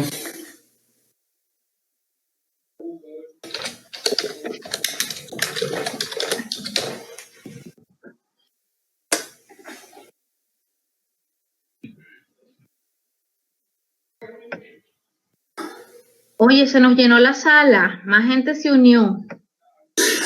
Sí, parece. Allí tiene alguna pregunta, Laura. A ver, doctor, en pacientes con diabetes mellitus tipo 2 con enfermedad renal crónica, ya va. Doctor Sobeida nos dice, doctor, en pacientes diabéticos tipo 2 con enfermedad renal crónica y EHC, ¿EHC qué es lo que es? No me acuerdo, enfermedad hepática crónica. Se comenzaría también con una basal. ¿Cuál esquema sería el más recomendado? Creo que es enfermedad renal crónica y hepatopatía crónica. Así es, así es. Mira, en estos pacientes, Sobeida nos dice que si se comenzaría también con una basal y cuál sería el esquema recomendado. Mira, como el paciente con enfermedad renal crónica y el paciente con daño hepático crónico tienen tendencias a las hipoglicemias, estos dos grupos de pacientes, con más razón para iniciarlos primero con la basal. Y generalmente en ellos la dosis de basal se calcula muchas veces un poco más baja, de 0,2 a 0,3, y ahí le vamos dando poco a poco hasta llegar a esa meta de glicemia en ayuno. Si yo ya tengo la glicemia en ayuno controlada, pero la hemoglobina glicosilada todavía no está controlada, entonces debo ir agregando insulina prandial con las comidas. Pero como estoy hablando de un paciente renal o un hepático crónico, ahí sí se recomienda utilizar el esquema de la escalerita. Primero le doy a la basal, controlo la glicemia en ayuno, si todavía no controlo glicosilada me voy al otro nivel y agrego una insulina con una comida y ahí voy viendo, y si no es suficiente entonces con otra comida, pero con ellos hay que irle dando un poquito más suave por el riesgo de hipoglicemia en estos dos grupos de pacientes. A ver, ¿quedó claro? Quedó aclarado, me dice Sobeida. Bueno, bueno, nada, si no tienen más preguntas, yo considero Daniela, que... Ajá. Daniela preguntaba algo allí en relación a NPH. Ay, ya la vi, sí. NPH no es mejor poner misma dosis. Yo me imagino que Daniela está diciendo que si no es mejor poner la mitad en la mañana y la mitad en la noche, en vez de los 2 tercios en la mañana y 1 tercio en la noche. ¿Será que quiere decir eso? Exacto, sí, dice eso. Sí, me dice que exacto. Mira, ¿cuál es el tema? En el paciente que está en su casa, en sus actividades diarias, la recomendación es la NPH 2/3 en la mañana y 1/3 en la noche por varias razones. Porque recuérdate que la NPH tiene un pico, más o menos a las 4 horas, y ese pico debemos aprovecharlo en el día para este tema de que me va a incidir en el control de la glicemia con el almuerzo. ¿Por qué ponemos mayor dosis en el día? Porque durante el día el paciente está comiendo y los requerimientos de insulina son mayor. Entonces, en esta insulina que hace picos, contribuyen con el control de la glicemia prandial. Entonces, en este caso, esa es una de las razones por la que nosotros acumulamos la mayor dosis en el día, porque esos 2/3 que vas a poner en la mañana hacen efecto durante la mañana y tarde y van a contribuir con el control también en parte de la glicemia postprandial. De hecho, en un grupo de pacientes con diabetes tipo 2 andan bien controlados con esas 2 dosis de insulina NPH con 2/3 en la mañana y 1 en la noche y pueden andar bien un largo periodo de tiempo.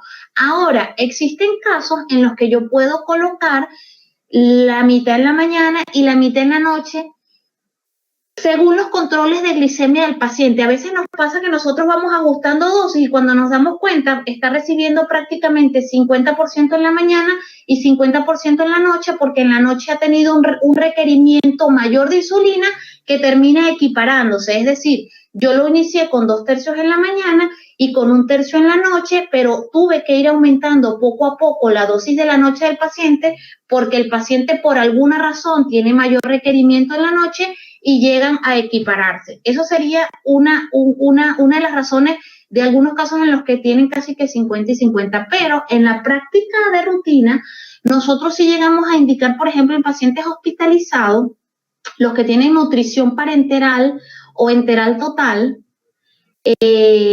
típicamente cuando indicamos continua, los que tienen la nutrición enteral continua o parenteral, que es de forma continua, 24 horas del día, recibiendo la nutrición, en estos pacientes cuando calculamos la dosis de NPH sí ponemos mitad en la mañana y mitad en la noche, pero es porque tienen un grado de hiperglicemia durante las 24 horas del día que pues da igual ponerle, o sea, va a ayudarlos al mejor control metabólico poner la mitad en el día y la mitad en la noche.